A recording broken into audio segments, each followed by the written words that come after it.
আমি কিন্তু আগে থেকেই বলে দিচ্ছি, এই রান্নাটা করলে আমার বাড়িতে কিন্তু সকলের একটু ভাতই বেশি লাগে আর সবাই আঙুল চেটে পুটে খায়।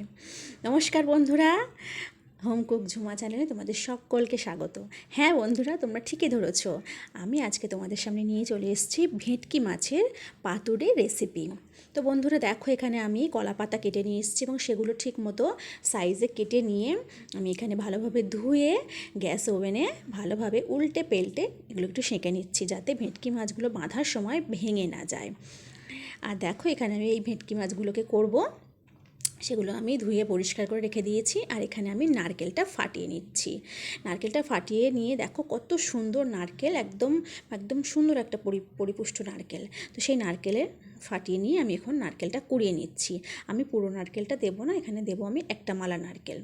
আর দেখো, এখানে একটা মিক্সিং জার নিয়ে নিয়েছি। মিক্সিং জারের মধ্যে আমি দিয়ে দিয়েছি কয়েকটা কাঁচা পাকা কাঁচা লঙ্কা, 1 চামচ সাদা সর্ষে ও কালো সর্ষে, আচ্ছা একটু দিয়ে দিয়েছি পোস্ত দানা, একটু টক দই দিয়ে একটা সুন্দর করে ভালো মতো মিশ্রণ বানিয়ে নিচ্ছি।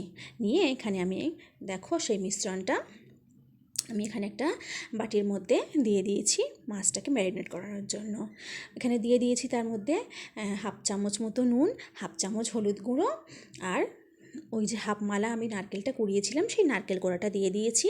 আর একটু দিয়ে দিলাম টক দই আর অল্প সামান্য চিনি দিয়ে আমি দেখো ভালোভাবে মশলাটাকে আমি মিক্স করে নিচ্ছি, সুন্দরভাবে মিক্স করে নিচ্ছি। নিয়ে এখানে আমি মাছগুলোকে দিয়ে দিচ্ছি মিশ্রণের মধ্যে মাছগুলোকে দিয়ে এটাকেও ভালোভাবে মাখিয়ে নিয়ে তার মধ্যে দিয়ে দিচ্ছি আমি 2 চামচ মতো লেবুর রসটা দিলে কি হয় বন্ধুরা, মাছের যে আষ্টে গন্ধটা সেটা আর থাকে না। আর দিয়ে দিচ্ছি কিছুটা পরিমাণে সরিষার তেল। এটা কিন্তু কখনোই ভুলো না যে সরিষার তেলটা ভুলে গেলে কিন্তু চলবে না, সরিষার তেলটা দিতেই হবে মাস্ট, তবেই তো খেতে স্বাদ হবে। তারপর মাখিয়ে আমি মাছের মিশ্রণটা মাখিয়ে আমি কিছুক্ষণ আমি রেস্টে রেখে দিয়েছি, এই আধা ঘন্টা মতো।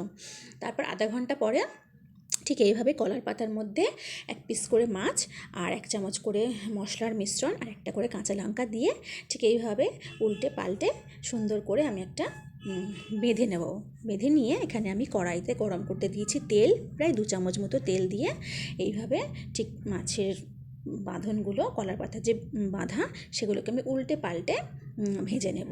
15 মিনিট মতো এইভাবে আমি অল্প আঁচে একটু ঢাকা দিয়ে উল্টে পাল্টে ভেজে নেব। ব্যাস হয়ে গেছে আমার রেডি আজকে আমার ভেটকি মাছের পাতুরি। তো তোমাদের কেমন লাগলো আমার এই ভেটকি মাছের পাতুরিটা নিশ্চয়ই আমাকে কমেন্ট করে জানিও। আর তোমাদের যদি আমার এই ব্লগটা ভালো লেগে থাকে প্লিজ আমার চ্যানেলটাকে সাবস্ক্রাইব করো, লাইক করো, কমেন্ট করো। টাটা।